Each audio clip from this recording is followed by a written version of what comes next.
A B-52 Stratofortress bomber flew halfway across the world to join two aircraft carriers in an exercise Saturday in the South China Sea, Pacific Air Forces said in a statement Sunday. While the B-52 was flying with strike fighters and electronic warfare jets from aircraft carriers USS Nimitz and USS Ronald Reagan over the Pacific, Air Force pilots flew B-1, B-2 and other B-52 bombers above Independence Day celebrations in Boston, New York City, Philadelphia and Baltimore.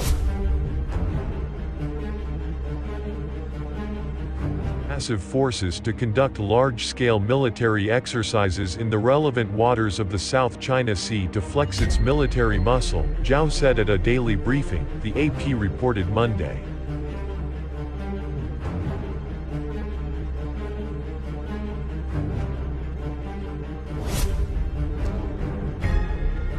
Air Force bombers have appeared over the Western Pacific several times this year. 4 times B-1B Lancers have overflown the South China Sea or teamed with Japanese air self-defense or U.S. fighters for exercises since April. A pair of B-52s from Eielson Air Force Base, Alaska, flew to Japan in June for training.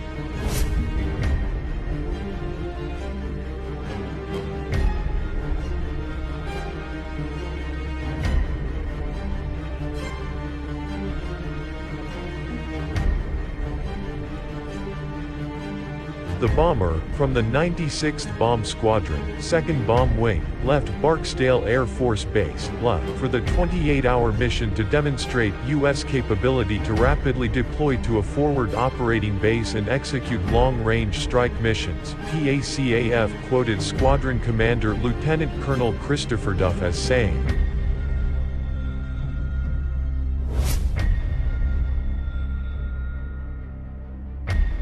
This, commander of Task Force 70, the 7th Fleet Battle Arm, said Air Force bombers strengthened joint, combined, all-domain operations with multiple strike groups in the Western Pacific.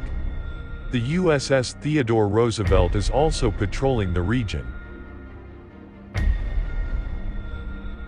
Sortie demonstrates our ability to reach out from home station, fly anywhere in the world and execute those missions, rapidly regenerate from a forward operating base and continue operations, Duff said. Chinese Foreign Ministry spokesperson Zhao Lijian said the exercises were performed totally out of ulterior motives and undermine stability in the area, according to the Associated Press.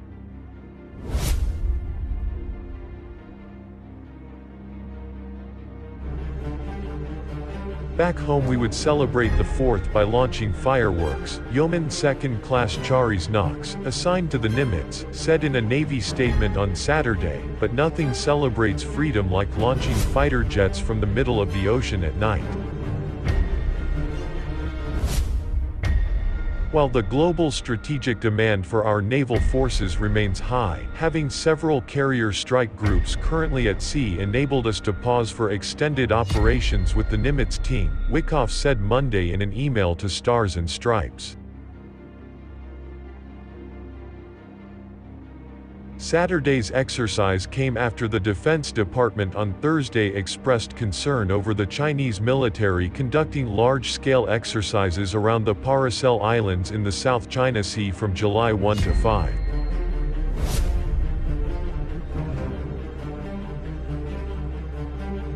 The designated area where the exercises are due to take place encompass contested waters and territory, according to the DoD statement. Conducting military exercises over disputed territory in the South China Sea is counterproductive to efforts at easing tensions and maintaining stability.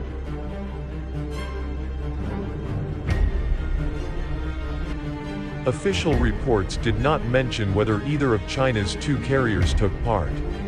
But China's state-run newspaper Global Times wrote that the South China Sea is fully within grasp of the Chinese military and any U.S. aircraft carrier movement in the region is solely at the pleasure of the Chinese military, which has a wide selection of anti-aircraft carrier weapons like the DF-21D and DF-26 aircraft carrier killer missiles.